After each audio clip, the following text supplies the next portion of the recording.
Тэзэл 130 өчлөгдөг үйл уншаа. Дээр үед манай баазын хашаанд ажил хөдөлмөр гэдэг чинь ёстой л өрнөдөг байлаа. Манай эзэн 5, 6, 7 дугаар жилийн гавшгаач баазын тэргүүний ажилтан хөдөлмөрийн гавья тээвэрчин цол тэмдэгтэй сайхан хүн байлаа. Миний зөв талын хаалган дээр ажил хөдөлмөрийн баатар гэсэн үг томоос том бичээстэй байдаг байлаа.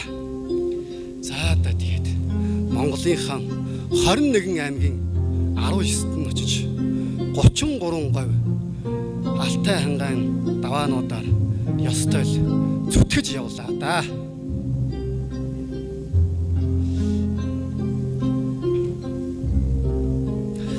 Аян замын уртад алжаал тайлах зур манай эзэн намайг магтаж гарна да. Миний муу цэнхэр тэрэг бит хоёрч уул тал хангай гаваар бишвэдэл явлаа. Намайга явуулж үзээгүй тэрэгдээ гэж магтаж гарна да.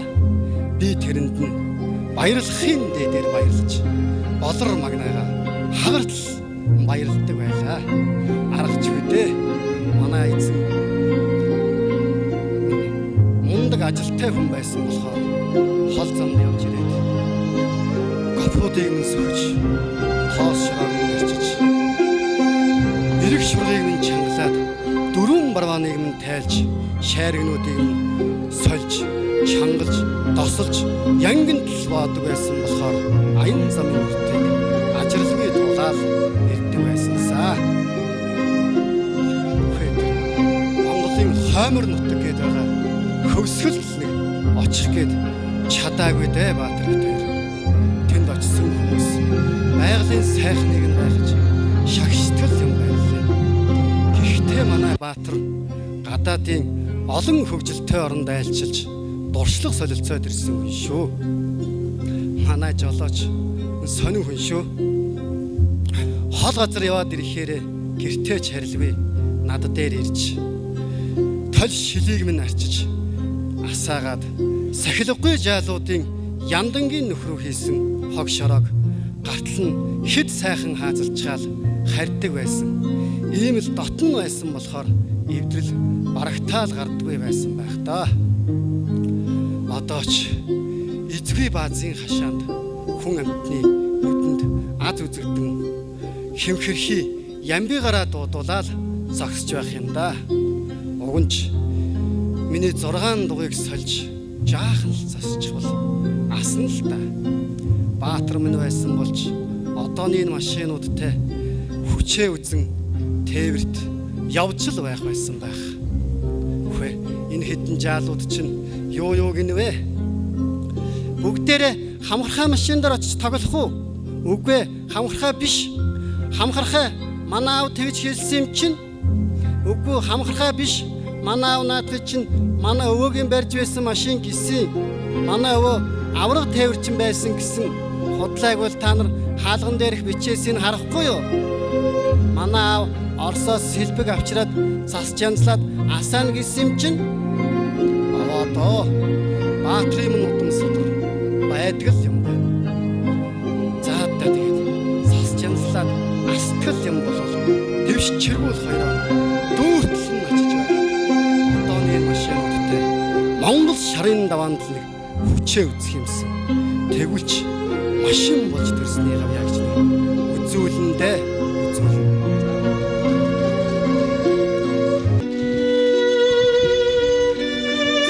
Ад жаргал хэмээх богино бүлгийг тавхтай санаардуулъя. Ад жаргал чамайг зүүдлэн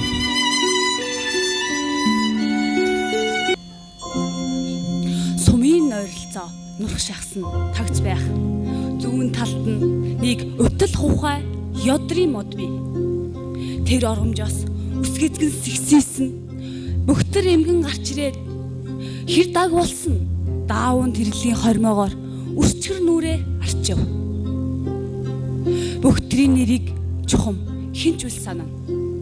Гагцгүй хорч хэмэх хоч үлцнийг хошуун ам дамжин уйлгалсаар иржээ. Өрөнгөцсөн шар жингэр ойрт нэрхийг харсан хорч "Жоо" гэж уурсаад майжнан гүөх айцнаа түнгийн сагагт орооцолтно. Унахад шаазгаа илгэлдэх мэт шагшин энд тэнд нисэж буухад эмгний өөр оволцоод хар илмэр гэд гараа савчин шүдгүй буула шавшилгав.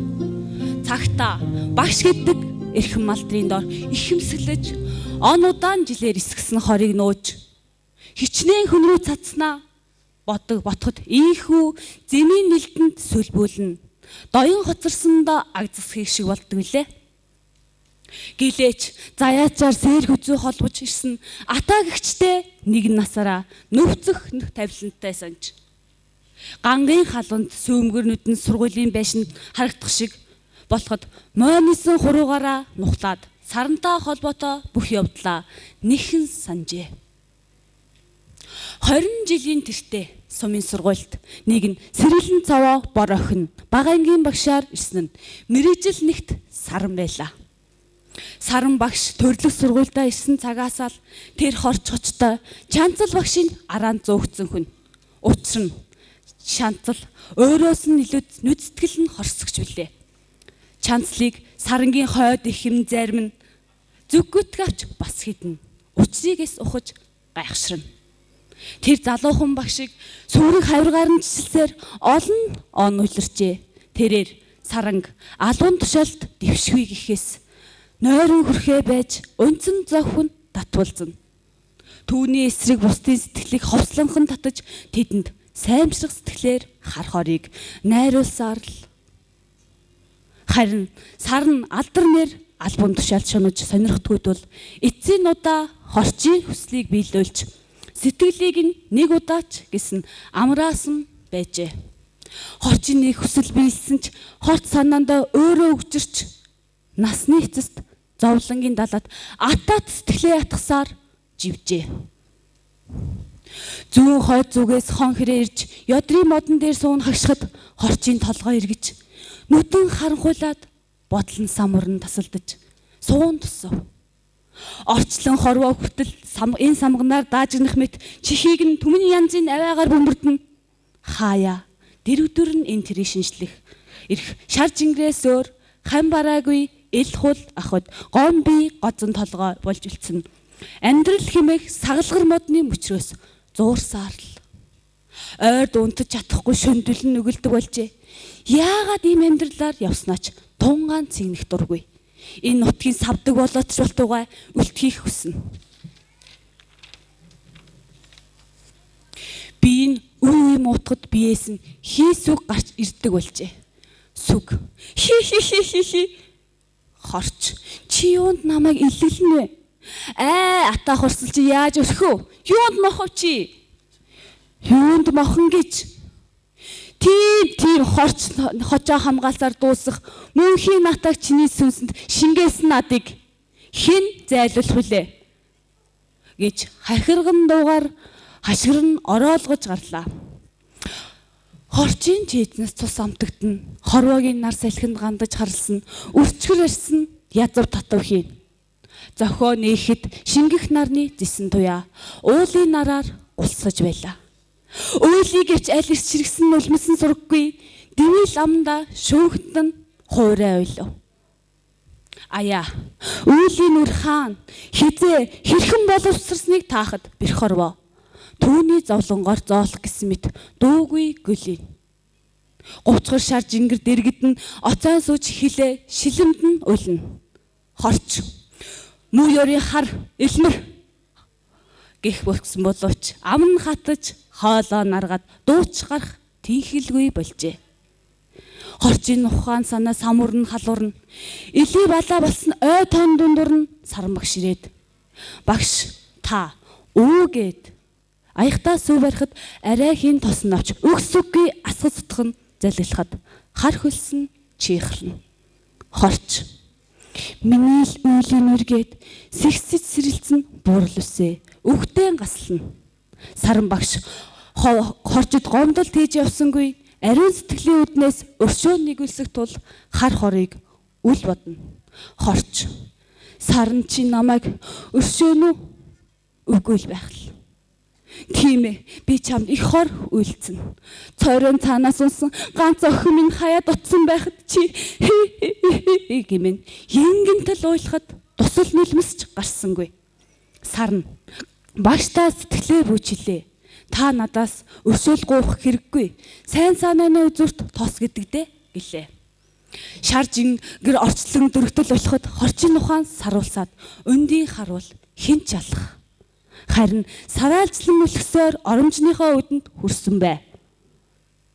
Гэтэл сүнс нь эсэргэж хорчин бие хөлнөөсөө зарцсан хөшиж амн ангалзан тичлсээр амьсгал хураалаа.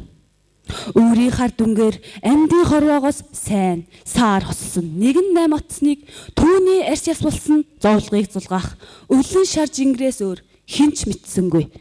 Ядрын модон дээр хон хэрэг хагшин. Сэжиг говь нутгийн намар цаг малын үнэртэй тоос агаарт сүлрэн заяат хар нохоогоо хөтлөн хоньны бороороо бөг шогшуулна. Гинэт зүрхэн ямар нэгэн өнөр аваад ийш тийш сурталцсан хуцаж эзнийхээ гараас мултрахыг оролдож байлаа. Заяат мориноосоо буун нохоог тавилаа. Харсаар байтал тоос манарган ямар нэг амтныг хөөн барих шиг боллоо. Тэгснээ тэндээ эзнээ хүлээх мэт хэвдэв. Заяат ч цогиулсаар очиход нэгэн тарууг барьсныг хараад нүдэнтэй шитгэлгүй дэмийл гайхаж зогсов. Тэгээд энэ тарууг заганд ирж гэдгийг мэдлээ. Заг тарууны өвчний эмэн шүү дээ.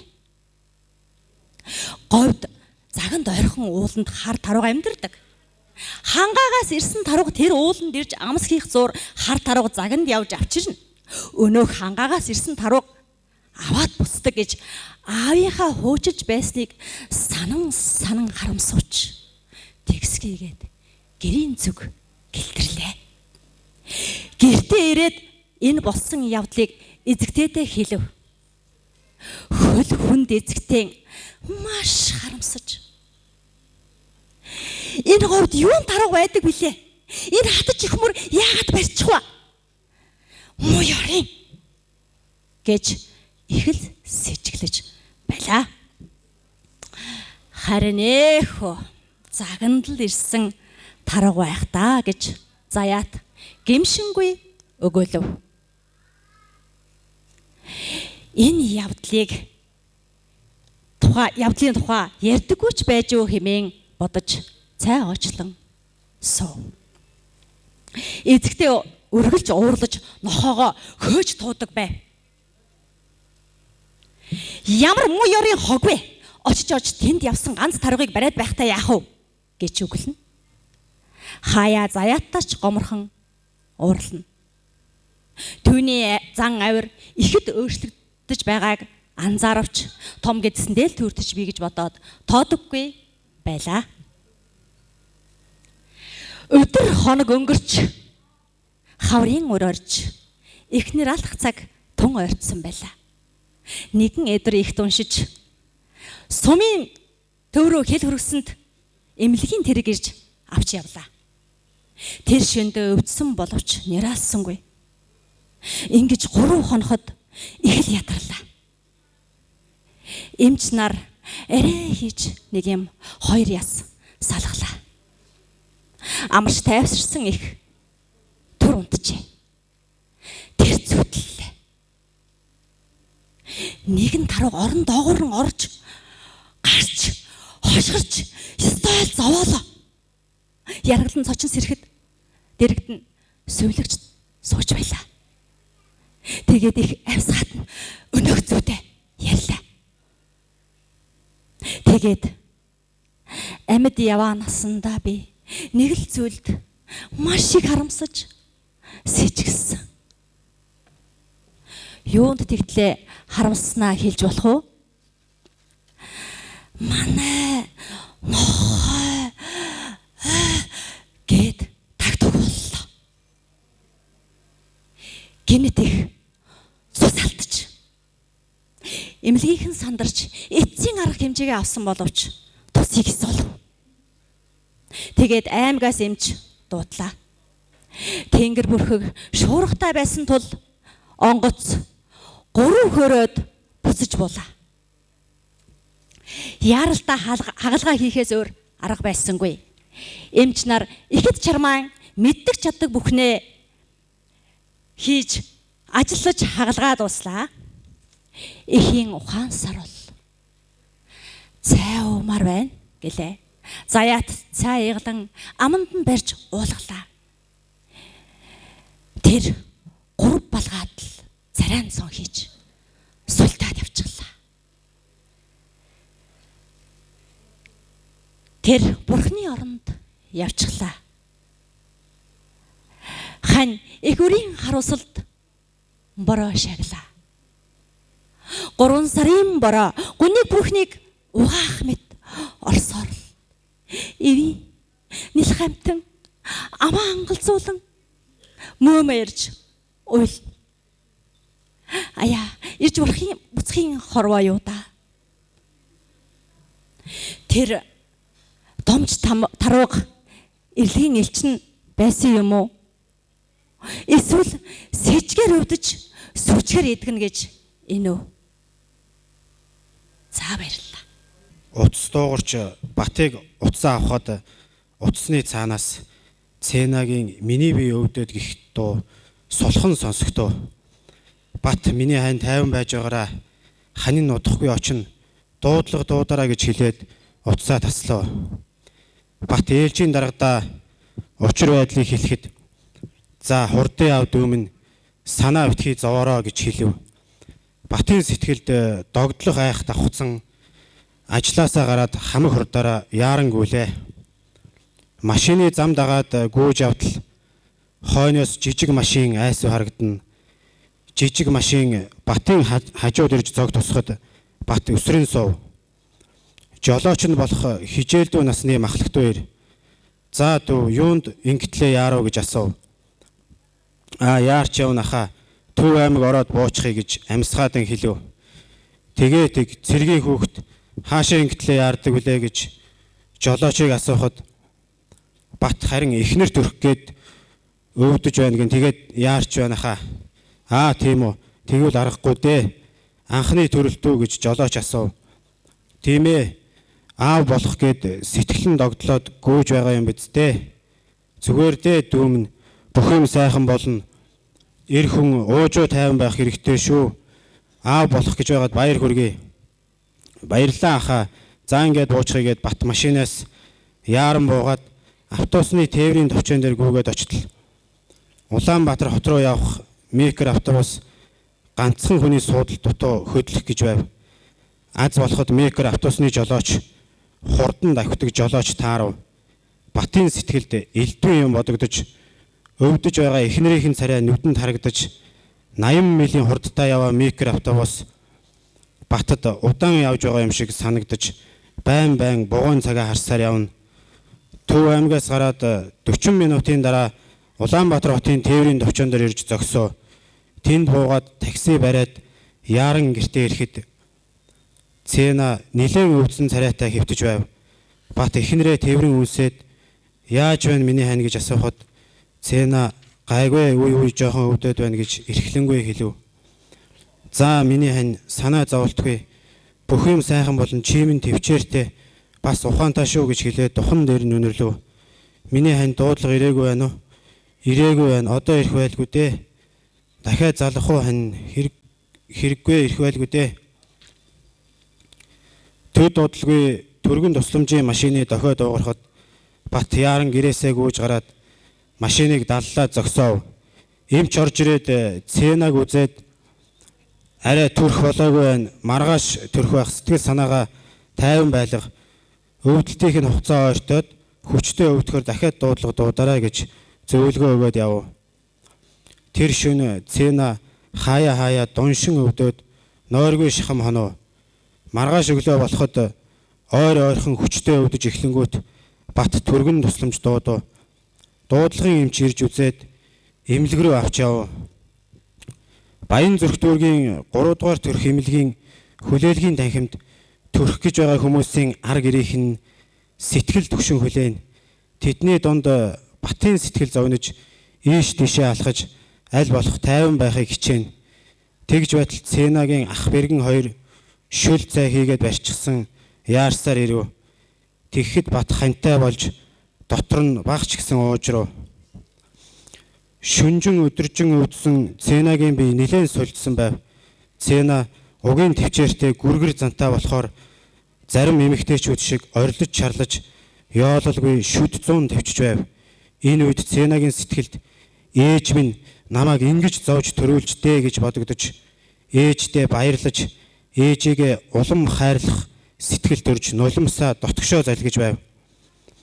Батын сэтгэлд хүүхдээс илүүтэй ханин бодогдож гайгүй төрдөг байгаа яах бол хэмээн дотроо бурхан залбирч байтал сувлагч Цэнагийн гэрээс хүн байна уу? 3 хил 500 г охинтой боллоо гэж инээмсэглэв. Батын сэтгэл баяраар гихэд нүдэнд нь нулимс бүрхүү. Би болчихлоо гэж бодхоос сайхан санагдаж зүрхэн догдлон хүчтэй цохилж байв.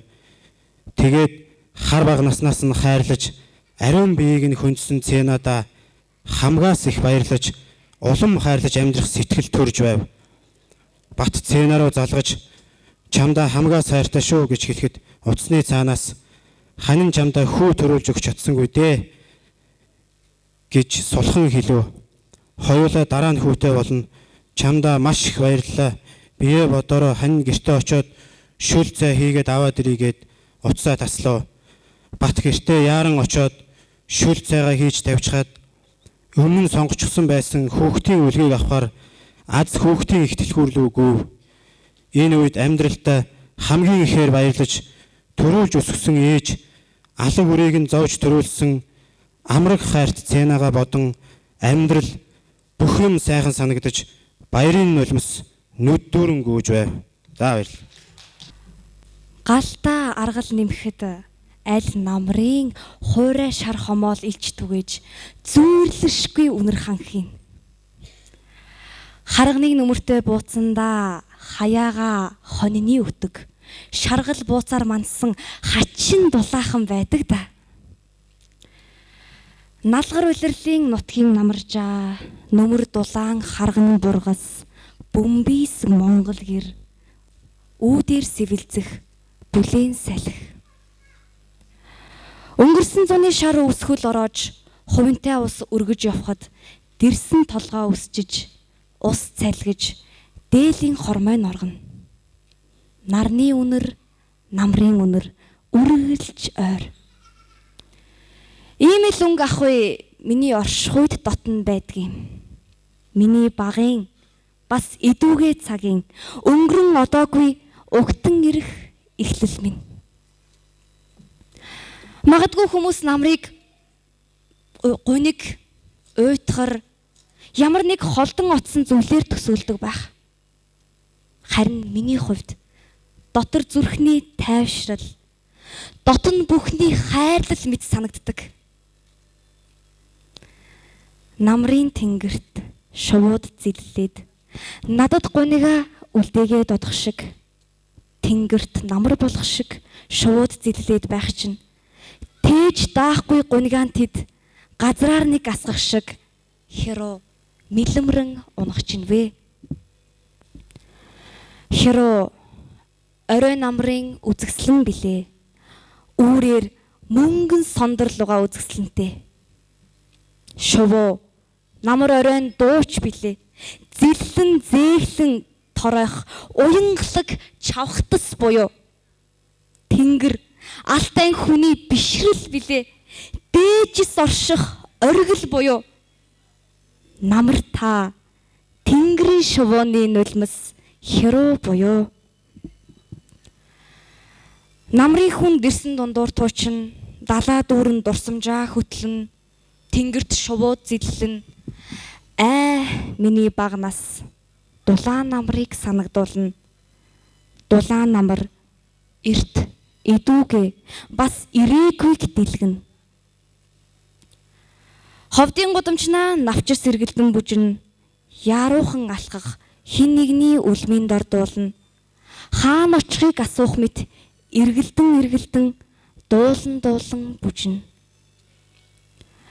Өвгөн улаас модод үнийн явдлыг хүрнэн. Он цагийн салхи мододтой нөхөрлөн. Олон ясны үрс эвлэн суун. Домог мэт гайхуулам бахардан дуу алдам.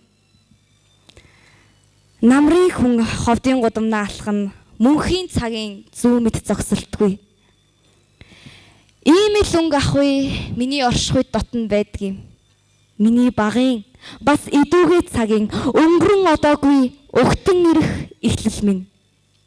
Магадгүй хүмүүс намрыг гуниг уйтахар ямар нэгэн холдон отсон зүйлээр төсөөлдөг байх. Миний хувьд дотор зүрхний минь тайвшрал, дотн бүхний минь хайрлал мэт санагддээ маа. Баярлаа. Миний найзын бүр гадаа хаврын зөөлөн салхи хүлээж зулхуу царай алдсан шинжтэй тагтан дээрээ зогсож байлаа. Түүнийг байрных нь хүүхдүүд тэнэг хэмээн хожилсоор байгаад бүр тэнэг гэдэг нэрэндээ дасчихсан байлаа. Зулхуу тэнэг байгаагүй. Тэр эрүүл саруул байсан. Одоогоос нэг жилийн өмнө юм уу та зулхууд золгүй явдал тохиолдсон юм. Түүнийг зулхууг нь ээж аваас хайрлсан нэр нь Алдар. Зулхууд найз олон байсан. Тэгэхдээ тэр дундаас дотны ганцхан сайн найзтай байсан юм. Түүний амьдралын талаар яривал зулхуу нэгэн өдөр тагтан дээрээ зогсож байлаа. Зулхуугийн найзыг эмнэлгийн машин ирээд аваад явчихв. Зулхуу шиаран сандран эмнэлэг дээр очиход зулхуугийн найз нь цусны хавдар туссан байлаа. Зулхууж байдаг бүх арга чаргаа хэрэгэлсэн боловч зулхууд мөнгө олцсонгүй. Зулхуу найзыгаа сахиж байх зураа санамсаргүй эмчийн ярихыг сонсчихв. Байна уу? Байна. За, юу юм да? Оо, 50. Манад нэрээ нэг цусны хор тавдар тулсан хүн байханч байна л та. Даанч ар гэрийн байдал нь тааруу болохоор эмчилгээнд явуулж чадахгүй байгаа. Харин тэр өгчих юм бол найз нь чамд бөөрийн донор болгож болох юм байна гэжээ. Тэрийг нь зулхуу сонсоод болдгсон бол тэр эмчиг алчмаар санагдав. Удалгүй найз нь хорвоогийн мөнх усыг үзчихв. Найзыгаа өнгөрсөн оройн зулхуу моороглоо аав, ээж, ах дүүгийн хамт оруулав. Буцаж явах зураа зулхуу нөгөө эмчийн ярихыг санаанд нь орж үнэн юм уу би худлаа сонсон юм уу гэж бүцэн орж харуул аль хэдийн найзынхан бөөрийг авчихсан байлаа. Зулхуу нүдэндээ ч итгэхгүй яаж гэртээ хайрснаа ч мэдэхгүй байлаа. Зулхуу шүн болгоно зул бадамсан найзынхаа цонх руу харж хуучин дурсамжаа эргэн санж дурсдаг байлаа. Зулхуу нэгэн орой зурагтаа асаавал доонор бөөр худалдаж аван гэсэн нөгөө эмчийн нэр байхыг хараад Зүлхүүгийн биеийн өөрийн ирэхгүй салгалж хажуудан байсан сандлыг авч зурагт руугаа цогч зурагтаа юугүй хаглаа хайчихв. Шалан дээр унсан шилийг авч Зүлхүү түрнээс хойш дандаа л тагтан дээрээ гарч шилний хагархаагаар найзыгаа хардаг юм гэлцдэг. Бодвол найзтайгаа ярилцдаг юм байлгүй дээ хөөх юм. Найз гэж амьдралд ганцхан л заяадаг юм да.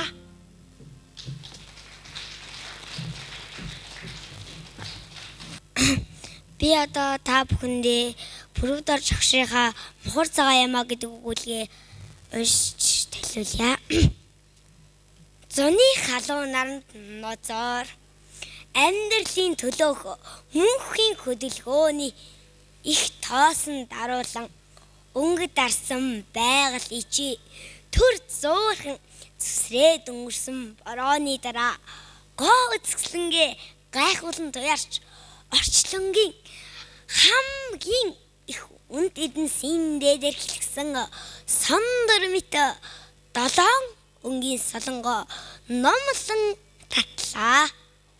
Борооны дараа шинхэн ногооны үнэр хамар цэргэж хоньмал майлалтан хүүхэд шөөгн уулын заслан тэрчхтэй уянгийн хөгжим үлгэрийн төгсгөл мэт ас жаргалаа ялхан хэрвээ диваачин гэж байдаг юм бол ийм байдаг болов гэмээр диндөө амгалан бөгөөд баян тансаг би сахалтын хідэн болдоггүй найзуудтайгаа солон барихаар нүцгэн хөлийг хурд мэдэн дэгдсэн ч ойрдог тусам улам холдоод өрн угарлаа. Гэтэл биднээс 2-3 ах болов гэмээр нэгэн дийлдэн бор байна да. Манай эмээ Мухар цагаан ямаа унаад явбал солонго баригдаг гэсэн. Даанч манад тийм ямаа байхгүй. Цагаан ямаа байх нь байдаг л доо. Гэхдээ ийм том жигтэй гэж өөрийгөө дийлэн заалаа. Би могоо утсан мэт дээр гихчин өсөрч баярлсан да. Баг зэрэгэрч мама манай тэр цагаан мөч байгаа гэж хашгираад ойрцоо тогтоом бич хонлууга харайлаа. Манай хідэж миний араас жанжныхаа араас дайралтанд орж байгаа цэрэг шигэл өө хай гэж хашгиралдан айсв.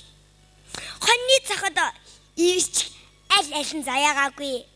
Давуу талаа ашиглаж гэрийн гадаа байгаа онгорхой сав суулга болгон толгоогоо дүрч ээжи уурыг дандаа барьж яадаг Мухар цагаан ямаа тийм ч хэрэгтэйгээ мэдхгүй хэв нэг хөвч цогсон. Би хурда огтон цаалгүй Мухар цагаан гайхал руу дайрлаа. Тэр үгүй би чин сүмүү хулгаалаагүй байтлаа гэсэн шиг гайхан харснаа цааш нь харайсан боловч хожимдчихээ. Би ганцхан үсрээд бариад авлаа да.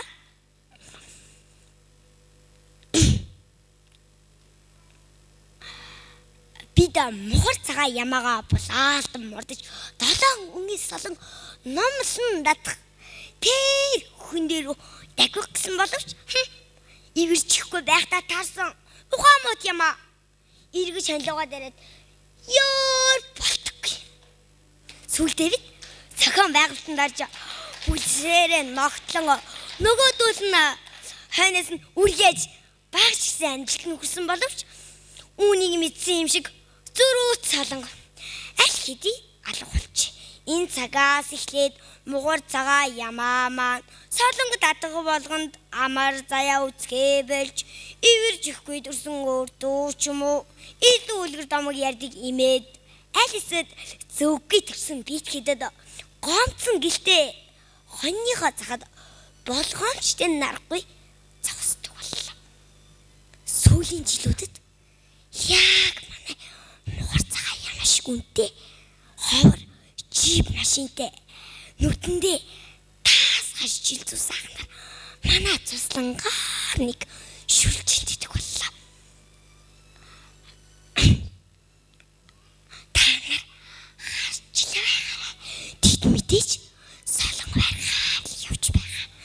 Солонгоноос өөр хүний хүслийг тэгтлэх татаад хаач байхгүй. Хамгийн хачиргалтай бид мухар цагаан ямаатайгаа солон барих гэж үзэж тарж байхад тентгийн дарганд зөмөр бас зогсож хаад хошгоролддог байсан бол харин жиптэй ах нарыг харахаараа бүгд хилцсэн юм шиг л чимээ аниргүй нэг л төгшүүртэй болчих юм. Оо, та нар байлаа л тоо. Адилхан л солон барих гэж байхад ч юм баярлаа. Амсаагүй хайр гэдэг өгүүлбэрийг та бүхэндээ уншиж хүргэх юм аа. Амсаагүй хайр. 1932 оны намар цаг Ховд голоор нутагта Балжнаагийн адуу малаа багшруулан айраг идэгээ дэлгэн тарган тавтай намарчж байлаа. Балжнаагийн эхнэрийг удвал гин. Нутаг усандаа нэртэй үзэсгэлэн гоо төдийгүй ёстой л үгэнд цэцэн үейлэн дуран гав шав хийсэн ажилсаг уун тустай сайтай бүсгүй байв. Тэднийх тэрсхэн өссөн гурван сайхан охинтой. Энд тентхийн зочид адуу малын ирэлчид нүд хужирлах гэсэн юм шиг тэднийд буна. Гэрийн эцэгтэй удвал амттай бүхнээрээ дайлж аашны сайхныг үзүүлж орсон гарсныг ундаалдаг болоод ч тэрөө гурван охин нь ээжийн сургаал эрдэнэ гихчээр сайхан биеха царай зүс төгөлдөр аашцан сайтай ажил хөдөлмөрт гавшгаагаараа нутгийн харчуулын харцыг булаана. Том охиныг дулам дунд охиныг сонин баг охиныг цэвэлмаа гин. Ховд голын хүндийн үзэсгэлэнтэй хийгээд үржил шимгойд ой шугуун өтгөн чацарган жимс ургасан ан амьтад илбэг жаргалын орон гэлтэй. Эднийх 11 сар үзээд өвлжөөндөө буудаг. Түүнээс өмнө дунд бүсэд нэг үдэлдэг байлаа. Намрын дунд сарын 17-нд гол усаар нэг найр наадам болоод хөл хөхтөө байсан үед дунд охин сонинг нь ганц хүүтэйгээ суулгах хар гуйх гэж нутгийн өвгөн ванчингой тэднийд өглөө эртлэн буулаа. Охид ихийн хамтаар ирсэн зочиндоо идэ ундаа барьж дайлж цайлан яриа болов. Ванчингой гэрийн эзэн эзэгтэй хоёрт миний ганц хүү төмөртөө танаа дунд охин сонинг суулгавал сэтгэл санаанд нийцэн хос болох тухай мөн заяа тавилан нийлнэ гэж бурхан сахиусанд буугаад байна хэмээн өвгний ярихыг охид гэрийн хаяагаар бүдэг бадаг сонсож игчдүү хоёр нь сонинг гоочлон хөөхөн яриа болов. Сон төмөр хоёр саахалтын хон нийлүүлж цүү хаяж тоглохдоо хааяа харц мөргөлдөн ичингүрш явснаас илүү харилцаа байгаагүй ч хоёр бие биедээ талтай байлаа. Хуучны өвгөд уруудмаа цэвэр ариун байлгах тал дээр байг бодож судалж байдаг. Одоогийнхоор мундаг гэр бүл удам өгсаа судлаачид эрдэмтэд байжээ. Тэр өдрөөс хойш төмөр тэднийхээр үе ирж сонин тэр хоёр бие биедээ улам дасж ойртсоор дараа жилийнхэн намрын дунд сарын 17-нд гол усаараа цуутай найр хийж айлгэр болов. Үүнээс хойш 1934 оны өвлийн дунд сард нь сонин нираалаад охинтой боллоо. Төмөр өгийн биеха царай зүс сайтай сайхан залуу бөгөөд ванчингой ганц хүүгээ нутгийн хүнээр бичиг ус заалгасан нь тухайн үедээ ёстой л шинэхэн бүрэлдэж буй төр засгийн ажил зүтгэх гол хүч нь болов. Төмөр агент баг бригадын ухуулагч зэрэг ажлууд хийж байгаад 1935 оны 6 дугаар сард ардын цэргийн албанд татагдж 5 жилийн алба хаахаар болов. Төмрийн цэрэгт явах тухай хошуу тамгын бичиг ирэхэд сонин нэлхүүрээ тэврэн уйлж ёстой л дээшээ тэнгэр хол доошоо газар хатуу гихчийн үлгэр болж төрийн алба хаахгүй зүхтвал хариуцлага хүлээлгэн гэдгийг сонсоод түрээ минь сүлд өшөө хэмээн залбирч тавьширлаа. Нэгэн өглөө цэрэгт явах хүмүүсийг авч явахаар төвөөс хүмүүс ирж ёстой л өмсөх хувцастай нь моринд нь суулган авч одлоо. Төмөр явахдаа Үлгийтэй бяцхан охин сайхан ханд хоёроо үнсээд аав ээжтэй үнсүүлээд одлоо. Төмөр мордсон цагаас хойш ямар ч сураггүй жил боллоо. Охин нь үсч хөлд орлоо, хилдэж орлоо. Сонин ханаа мөрөөдөн охиноо хүний зэрэгт хүргэгсэн гэж хадам аавч хоёртойгоо мал ахуйгаа маллан амьдарч байв. Хадам ээж нь биеийн жилээр хийж хүүгээ явснаас хойш 2 жилийн дараа таалалд өгсөв. Сонин үгийн сайхан хүүхэн болохоор гол усны залуус эргүүлцээр авч сонин охиныхоо эцэг хайрт ханаа хүлээсээр 5 жилийг үдлээ. Гэтэл гол усаар нэг яриа болж байна. Важингуан ганц хүү цэргийн албандаа улиран суугаад цол ахиулан тэндээ суурших болсон гин. Хот газрын ганга хүүхэнтэй сууж гин гэж ярихыг сонинд үеийн найз Цэман дуулгаснаар ёстой хорвоо дэлхий орвонгоороо иргэх шиг болов. Сонин ганц охиноо тэрвэн 3 өдөр 3 шин мэгшин уйлж охиноо аваад түрхэмдөө буцлаа.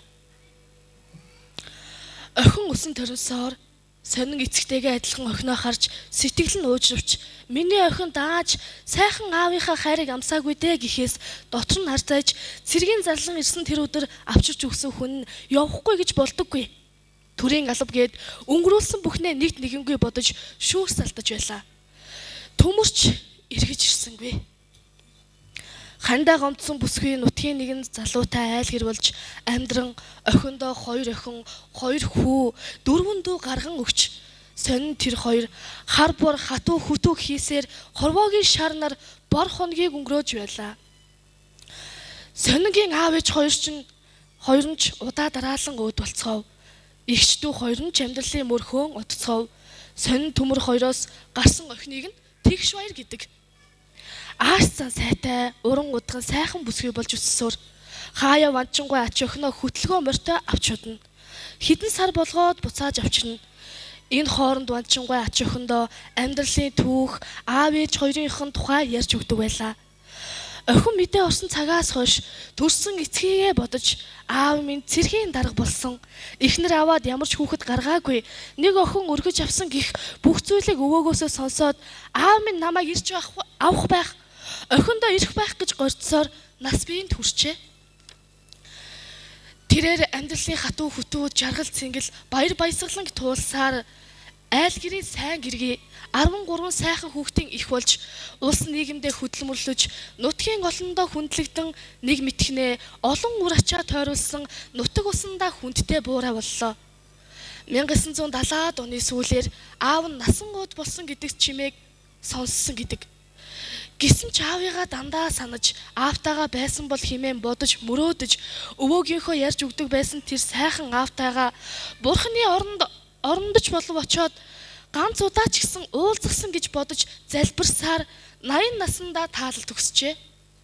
Би энэ муудан асаргаатай хөвтөж байхдаа өвөөгийнхөө 1970-аад оны дундуур хүүтэйгээ уулзгаар Улаанбаатар явж ирээд авчирч өгсөн өвөө, аав, хойд их өргөмөл охин дөрвийн ахуулсан зураг буюу насан туршдаа хадгалж ирсэн тэрэл зургийг гартаа атхан байн харсаар байгаад амьсгал хураасан юм.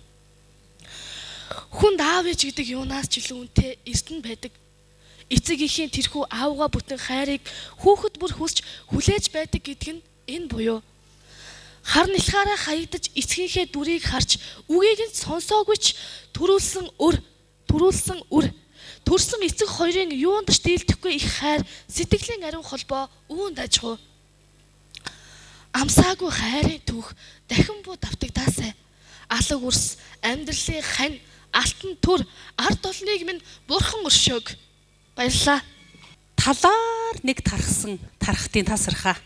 Өнөөр өтгөн айлын эрх танхиусан охин бол димэл би. Күмэр нь нас нэлээ явс хийгээд эрхлэр багаанхан явдлыг дурсах баахан дуртай болдсон бишээ. Бараа нам баава манай 2 10 жилийн өмнө худагт саахна ямаагаан зөрүүлдэг саахал товшон завсар байвт.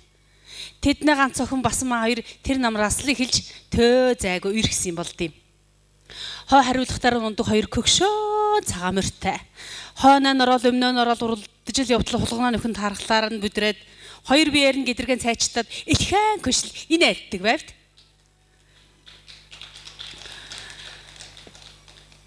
Кодагийн зут руу ажиллаж зулсан маа хоёр таянда кичээлэр ирэх орох үрлэг ирчихсэн. Кэзэл ирж авдсан болоо гэгээд ногоон толгойтой 30 нохоожов захирал хоёрыг хүлээгээд хөх үзрийн замыг нүдэн хөртөл ширтдэг байв биш.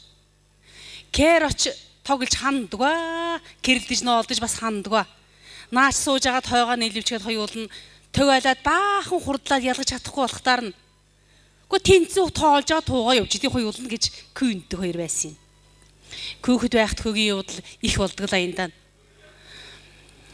Зунаас сар эхлээл зуслан газар буугаал цагаан идэ нэг сайхан дэлгэрэл өвлийн өнөөх их борцсон дуусаад тарган сайхан мах идмэр санагдаал. Арх нэрдэг хайсан хүртэл нэг махсдаг үе байдаг л. Төгөө ногоон ширэг дээр тоогоон жууя жаажаан ууя гинэмэгийн манайхан 5 6 найл зусч байсан юм. Нэг удаа ээж минь нэглэн хуралдаа явж ирчгээл. Жаас хүүхдийн дэр хуучнаа хийдэм. Кедэр борс ирхэн гарч хідэн хүүхдтэй цэцхэн шил уулгад юм. Ягд юм гээл тэгнэ. Оо бөөр гаргадаг гэсэн чинь бөөн баяр болдгоо юу хилэнстэй биш юм маанийхан базар бай. Гоо тэгэл эртхэн энтх тентх ажиллаан амжуулаад ямаа хараан саачгаал 2 муу морин хойд айлаасаа өнгөрүүлж хөдрөлчгээл хоолоо нэдгийгээл орж ирээд хумбан гадар уран шагаасан чинь хот намнаа шор хошногон толго 2 байна. Гэхдээ тэгээд хоор маань халиахтар хоол тавьсан шинж нам ихгүй уурам хөрнэ гэж үүлээ. Хор шарандаа хороо халиагаад унаад одов би. Гэхдээ тэгсэн мүү ээж минь шалуухан гिचэн босоод хутгаан шаасанд тавирч байгаа л шагаатаа чимгийг боривтаа нутлаад нэг сайхан хар шил хийж өгдөш. Гэхдээ тэгээд нэг бод ицсэн боохоо гэвтэв унтв би. Хүүхэд байхад хүүгийн явдал их болтгол. Ээж минь нэг удаа эмгтээчүүдийн чуулганд явж ирчгээл. Ээж нь ийэлдийн шарахандаа яв нь ултаа гос авчирлээ л гэвэ. Энэ их госыг өмсөж байгаа л эсэн дээр гიშгээд үзэхтэр үнэ арил явн кэптэ ирж ирэхээ гардыг. Одоо ингээд харин олон жилийн хойно бодож яхна. Орс бакал авчирж өгчгөөд бүх өөрөө охиноо хөөхөн гошруулж байсан байв ш нам. За баярлалаа. Гойлгохон саран цавцаасан манай шуугах мэт гүн шүн амарга удаан хүлээлгэн хатан авхамита аажуухан мэлцээр гарч ирлээ. Булчин бийн зангирсан залуур мэлсхийг саранг дулаахан харцаараа ухтан мэдчилж зүүн хилийн дархан зурууст цэцэг бор шинээлтэйгээ өнгөрүүлсэн тэрхэн дотн мөчүүдээ санан толгоогоо салаавчлан бодол болон суун. Эх орноо батлан хамгаалах Тэнгэрлэг албан зүтгэж хэдхэн сарын өмнө дорнодын хязгаарт нэр төр төөхөн эр цэргийн албаа хаасан Баатар тайжид жинхэнэ Монгол эр цэргийн меда харуулад авгих шиг хувь заяа түүнийг тусгаар улсынхаа төлөө хүн төрлөختний сэтгэлд гүн шарах болон үлдсэн Афганистаны ядарч туйлдан дотоод самундаа одоо ч гэсэн их хамглан олж чадаагүй ертөнцийн аглаг бод ард түмэнд туслуулах Монгол цэргийн бүрэлд хүн багтааж инхийг сахиулах олон улсын цэнхэр дуулахтан болгожээ. 5 толгойн цэргийн баазад 100 гаруй хоног би сэтгэл зүйн өндөр түвшний бэлтгэд шанцаа хатаасан тул бүх зүйл сэтгэлд багтана. Буян тухайгийн нисхийн зурус үдгчдээр дүүрчээ. Монгол цэрэг дэлхийн цэрэг болж Монгол улс дэлхийн нэр алдраа дуурсгасан он цаг иргэн ирж буй чимээ төв алгасан цуурайтна. Монгол улсын ерөнхийлөгч зэвсэгт хүчний ерөнхий командлагч цэргүүдэд орон сэргээсэн дайчин Хямарта гадаад цэргийн ажиллагаанд оролцож үүргээ нэр төр төөхөн гүйцэтгээд инх амар эх орондоо иргэн эрхийг захиад улсын эцгийн ёсоор цэргийн хөвгүүдээ баруун хазар дээр нь нүнсгэд огшсондоо их нутгийн тэнгэр уйлж намуухан бороо дуслана. Ичи аав нь хүүгээ гэргийн аваал нөхрөө ахан дүүгээ дүүн ахаа үдэж богдуулын хормоо Монгол ихийн цацлын сүүнд намсхийн бүрийн дуунаар төрийн далбаа намирч эрт цэргүүд онгоцсон сууж алс тэртэх Афганистан орныг зорин одож үлээ. Баатар тайжид үдүүлэх хүн байсангүй өндөр эцэг л усан тайчин өртөө залгуудагч нэгэн байсан бөгөөд эднийх удмаараа өртөөн алба хашиж буурал Монголын хил болж Тэнгэрийн албанд зүтгэжээ. Өвөг эцэг бассан тайж өртөөн албанд багаасаа орж Манжин колониг халахад Манлаа Баатар цэрэгт байлдаж ялгуулсан авьяа байгуулсан Хатан Баатар тоож дамдын сүрэнгээс гуйж цэргийнхээ даамлаар авсан гэдэг. Хожим богд хаантнаас зарилгийн болгосны дагуу Хатанбаатар магсарч явъя 300 гаруй цэргийн хамт ховд хочийг манжин дарлаас төлөөлөх тулаанд оролцож Монгол хүүгийн үүргээ нэр төртөөгөөр гүйцэтгэжээ. Ардын засаг мандахад балсан тайж өөрийн чинхүсэл дээр нутгаа тэмцэж игэл жирээр амьдрахч нэгэн болжээ. Гэвч хувь заяа эргэж Монголд игдсэн хилмигдэлтийн их шуурганаар лүмбийн хэрэгэгдэж сэжиглэгдэн баримтлагдсан зөв басаар хороогдсон ажээ. Өртөө алав залгуулж явсан тул Японы тагнуул болж дотоод газаадын дайсанд холбоо барихад тусалсан хэмээн буруутгагджээ. Балсан тайж ганц хүүгүүнтэй нэр нь Баяр тайж. Баяр тайжийн ганц хүүгүүн Баатар тайж юм санжээ. Баатар тайж төрсөн этэг Баяр тайжийг амьд нь харж байгаагүй. Тэрээр нилээд боловсралтай нэгэн гэдэг бөгөөд зөвлөлт холбоот улсад суралцаж Монгол улсад аж үйлдвэрийн комбинатыг барилцахад гарамгаа сайн ажиллаж тэр үед социализмын бүтээн байгуулалтанд бие сэтгэлээр хайр найргүй зүтгэсэн Монгол инженер ажээ. Олон ч үйлдвэр аж ахуйн газруудыг барьжээ. Аав нь нас дээр гарсан үедээ дотн найз нь бурхны орон дотохдоо өөрт нь нандинан захиж үлдээсэн төрсөн охинтой ижилдэн дасч үе илүү мултарсан үедээ нэгэн хүү төрүүлсэн Баатар тайж билээ. Баатар тайжийг төрүүлээд ичийн төрхийн хүндэрлэр насан үүд болохдоо 17хан настай байж. Эцэг Баатар тайж нь улсын чухал объектыг хариуцсан байгуулсан Орос хэлийг төрлөх хэлшгээ эзэмшсэн зөвлөлт холбоот улсаас Монгол улсад бүтээн байгуулсан олон зүйлийн төрийн нууцыг мэддэг Орос зөвлөлийн хяналтанд байнга ажиллаж байсан гэдэг. Гэвч түүнийг бас л хувь тавилангийн хар шуурга тойрсонгүй. Зөвлөлт холбоот улсад хар далайн амралтанд нутгаасаа яваад Баатар тайжийг гидсэнд нь байхад эргэж ирсэнгүй. Өнчин ганц Баатар тайжийг төрсөн ижийнхэн нутгийн охин үе зайгүй багийнхан найз Дэгсэлмаа өсгөн бойжуулж. Хуурай ижи Дэгсэл маань Баатар тайжийг цэрэгт явдаг жил өвчнөөр өөд болж төчөг тулах цорын ганц нэгэн түнд эх орон нь болсон түүхтэй. Дэгсэлмаа ижийн Баатар тайжид намтар түүхийн яагаад чим цэрэгт явхаас 3 хоногийн өмнө хэвтэрд орсон хойноо нэгэнгүй ярьж өгсөн агаад тийм олон жилийн намтрыг мэдэж байсанд Баатар тайж мэл гайхан хоцорч. Өөрийнхөө хэн болохыг бүдэг бадаг мэдих түүнд эр цэргийн шүний манаанд их сарнал нэлмсгэж дотрийг нь уудалдаг байваа.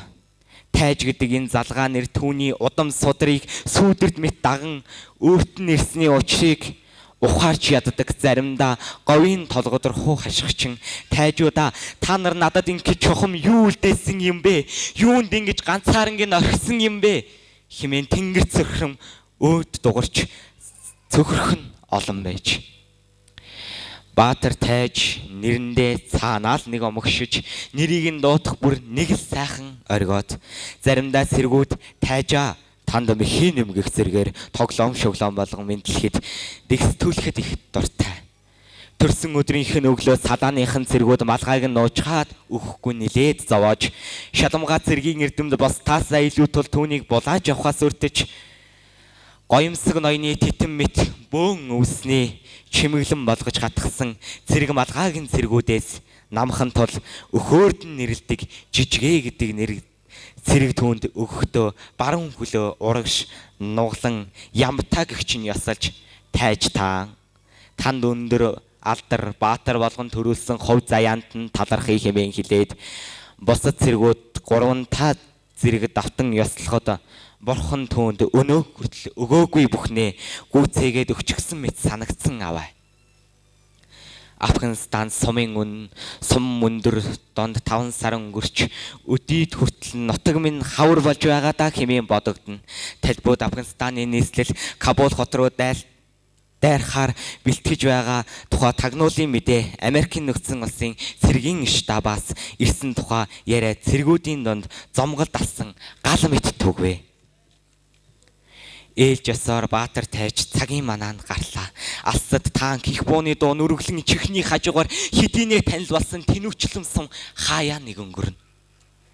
тогтоосон цэгээс ажиглалтын хийн харц салгалгүй харагдах орчин сайтар нэгжин анхаарлаа үл алдна. Манаад гараад 1 цаг 38 дахь минут өнгөрч байлаа. Асад бүдэгдүр сүйтгэнэн хөдлөх мэт болов. Баатар тайж анхаарлаа төвлөрүүлэн бүх мэдрэхүүгээ төвлөрүүлж амжив. Гинэт битүү ачаата гэрэлгүй машин нуучнаас маш хурдтайгаар угс хийлээ. Холбоо барих хугацаа байсангүй шууд олон улсын эрсдлийн цэргийн бааз руу гарч хурдлаа. Террорист хадлага хийхээр бэлтгэсэн лавтай. Өөрийнх нь ядарсан ард түмнийг хамгаалахаар орон орны цэргүүд тэр дундаа Чингисийн хөх цэргүүд хүртэл ирчихсэн байхад яасан арилсан дотортой юм амьтад вэ? Эд хүм мөн үү хэмээн цаанаас нь ясны зэвүүцэл ундарахад голыг хатсан айц ор мөргүй ярилж нөгөө ухаангүй сүйтгэнсэн ачааны машин өмнөөр орж байрлал эзлэв. Дайраад орж ирж буй ачааны машин 2 террорист бүг бун авах харуугаар агшин зур тодорхойлж өрүүл барин шуналтаагаар хаацлан өсчих биерхүү хүнийг онолж гохоод арлаа. Энэхэн агшинд Монгол улсын минь дархан хил хязгаар үнэхээр амгалан сайхан байлаа. Иймэл сайхан газар шорооны төлөө үе үеийн эх орончид минь алтан амиа өгч өдий зэрэгтэй бидэнд үлдээж өгч чадсан юм шүү дээ хэмээх зоригт үгийг Монгол цэргүүдээ байн хилдэгч захирагч хурандаа зоригт Баатарын хаан үгийг гинэт санава. Ачааны машин огцон баруун тийш мушгин онхолдоход кабинд буй машины муухай ойрлох дуун тэнгэрт хатахын хамт машины твшинд атсан зүйлс мөрийн дотор асар хүчтэй дэлбэрч нэг мэтгэд Баатар цэргийн эмнэлгийн орон дээр ухаан оров.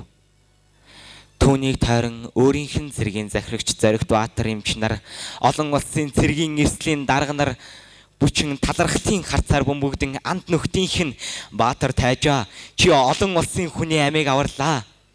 Монгол эрд цэрэг ямар байдгийг харуулж чадлаа шүү дээ гэх танилдуу сонсогдох нь түүний нүдэнд дорнодын их говийн эрх саран үзэгдэх мэт болж чихэнд нь ижийн инхий зөөлөн дугаар Баатар тайжаа чи минь өгөөдөө хааны үр сад юм шүү дээ өндөр эцгүүчгээ тайж гэдэг нэрээ хайрлаж яваарай гэж хэлээд орчлон бүүвэндээ тэр чигээр нь багтааж ангир мөвөө аманд нь өмхүүлэх мэт болвоо. Баярлаа. Шингэрхтэн орчлонгийн явдал хүмүүний хэрэг түүнд ямар ч хамаагүй мэт хөглөрсөн их тайг үл мэдэг цэнхэр үнээр татан хөглээн. Эртнээс нааш идүүгээ хүртэл цаагаа маллан адгуулж энгийн гэхэд эндүү энгийн байж цаатан түмэн ажин түжин амьдарсаар л адуу мал байтугай их уулсыг дамжсан цуурайч нэвтрэм бүглүү тайгийн гүнд 9 үеийн удган ужуур эмгний умгар урц бас л ажин түжин туулж өнгөрүүлсэн амьдралынх нь цөлөх зовлонгийн гэрчлэл болсон зузаан үршлээтэй бордуу царайруу цагийн салхинд дэлбүүлэн цав цагаан болсон урт санчиг нь унжсан нь гинэт харсан хүн давхийн цочмоор тайгийн цорхоод арай ядан тусах мэт нарны туяа шигүү модын дундуур ядруухан нэвтрэн ужуур удган илэгдэж мүлийсэн модон шангандаа цайгаан дээжлэн зүг зүгийн уул усны эзэд 99 атаа тэнгэртэй өргөх зураа тайгийн зан олны сайн сайхан амар амгалан даатхан аманда үл мэдэг дуулдах төдийд эртний гимээр аялгаар аялсхийн уртсандаан оронгууд даргин буцалж би хяаг үнэртсэн цайнаас дээжлэн авч жижиг үндсэн дагшинд хийн мөлгсөөр утаан дарагдсан хөшгийг сөхөн онгод сахиусандаан өргөв. Тэгснэ чимээ чагнах мэт хэсэг адснаа нүүргөө унжсан цагаан санчгаас сэгсэгнүүлэн уруулаан дарвигнуулан биеийн хид сэгсрэв. 9 үеийн тэргүүн цагаан онгод буух гэхээрээ улаач удганы биеийг дээрх мэт ийм таагүй түлдэг нь аль хизээнийх. Онгод тэнгэрийн араншин яагаад энэ догшин залардыг босныг энэ биеэрэн хоёр ертөнцийг холбон зуурчилдаг улаач эмгэн л мэднэ. Удган эмгэн яаравчлан хуйгаан агсаж согооны ярьсан хингэргээ аван дүн гэж аажуухан зохиж байснаа огцон бүр чангаар дэлдэн цээжэрэн нар зүв тойрог эргүүлэн онгодлын дуудлага дуудаж доош сонгоон толгоогоон гудайлгалаа. Эргэн ганц нэг зохилон 50 долиглох далайн эргээс холгүйхэн он удаан жил усан цохиулан цав цагаан болсон өнгөний үзүүрээс цаагаан бүглэн зогсох залуу охин хаяа хязгааргүй нисгэх их цэнхэрлгийг нүдний үзүүрээр иргшнээ харснаа хөнгөн санаа алдан зөөлөн элсэн дээр суув. Маргааш нар мандахтаа зэрэгцэн түүнийг тайгын гүн рүү авч одно. Хөгшин цааны булууны ясаар нимбаалан уралсан Шоны 6 нүх зурж болохгүй хатуу хувь тавилантаа нь учруулах хүртэл инэрлгүй дүнсийг их тайгын гүндэх цор ганцын амьдралтаа нүүр тулан чинээ даанч сансангүй явж. Дөрвөн улирал дамнан нүүдлэхтэй далимт хааруулан уулздаг хойд ашууны хүүгээ сангалзан отгийнхэн зүүнтэй сүндэрлэх их цохооны оройд хөвчийн зөөлөн салхиар илбүүлэн суухдор хүрээлэн отголсон урцнуудын зүгээс үүмэн хашгиран сонсогдоход ужуур бүсгүй сандран бууж ирэв. Отгийн удган тэнгэрт хальжээ. Хизээнээс нааш чандлан мөрдөгцөн отгийн заншлаар өөд хайлсан удганыг тэнгэрт одуулав. Наран жарган хөвчөд их чимээгүй хөглөрөхдор удмын онгодыг хөглөн буулгах 9 дэх үеийн удганыг тодруулан залхаар отгийн тэргүүн хис гингэргэн дэлдэн бөөлөв. Үсрэн тэрийсэн өвгөн бөөг өндийлгэн модон гаасанд нь тамхи нэрвэлэн тайвшруулахад тэрээр ингэрдэх бөхлөөтөө ясан шоог суг татан шившин шидлээ. Нүднийх нь өмнө болж буй бүхэнд итгэж ядан гайхан харсуусан жаахан ужуурын сэмгэрш нэмгэрсэн тэрлэгнийх нь тинээлгсэн хормоо дээр Шоны 6 нүх өөд харан торхин буулаа. Гал тууран гарынхан алгыг дээш харуулан суусан отгийн ахан дүүс бүгдээрээ тухайн газар түргэн отгийн 9 дэх үеийн удганаар тохон тэнгэрцэх эцэг өвгдийн таалал болгоосонд нь түүнд хүндэтгэл үзүүлэн залбирлаа.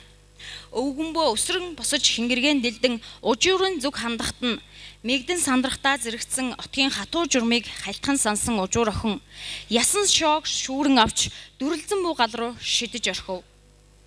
Бүх зүйл чулуу мэт хөшин тэрхэн зур оршлон чив чимээгүй болсон бит чихэн дүүрэн нүдэн ирээлжлэн суугаа чигээрээ аргаш ухран самгардлаа. Өвгөнбөө урт суран дашуура ташааны хаваас суг татан өөдөөс нь ирж нэмгэн тэрлэг дээгүүр нь хайр найргүй ороолголоо. Бүглүү тайгын чанд ёсыг сөрснийг гисгээл сөрсөн гисгээл хатуугаар бууж байгаач цусны тусал үзүүрээс нь үсрэх суран дашуурын дор эхврэн уулах жаахан охиноо өмгөөлөх ирэх булбраа биеийг нь төрүүлсэн аав ээжд нь даанч байсангүй. Гал улам цамнан дүрлцэгтэй зэрэгцэн өвгөн бөөгийн онгод огширч тэнгэрийн тааллыг хүлээн аваагүй гинэн жаахан охинд хөх тэнгэрийн доорх мөнхийн эсгэлийг буулгаж дүлий тайгын гүнд шовууч хөрмгийн газар удган болж цор ганцаар нь амьдарч зөвхөн хингэргнээс өөр ханигүйгээр насыг тулах өршөөлгүй сойрхлыг тулгажээ.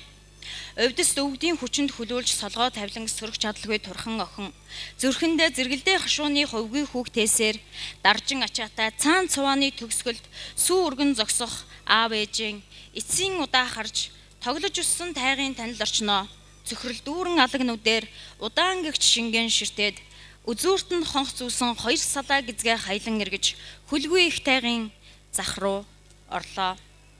Бүсгүй тавилан нь нухчин өнгөрсөн он жилүүдийн өмнө толгой гудайлгах мэт тонгоож догшин онгодон залсан ужуур удган гаансныхаа толгойг улайсл тамхи нэрэн суухта эзэд тэнгэрийн айллыг шивнэн хилэх онгодын буулгасныг ёсчлон үйлдэх дагуул түшээгэн ирж хайх мэт нүүрүгэн унжсан хар самбалгаан аяархан сөхөн харахад ядруухан урцныхын дэлгээтэй үүдээр мөнхийн гимээр их тайг үргэлжлэн хөглөрч урцны тулх модны ядгар зүрээс ганц биендээ хань болгон зүүсэн гижигнийх нь жижиг хонхны жигнэх дуу хөнгөн сонсогдлоо.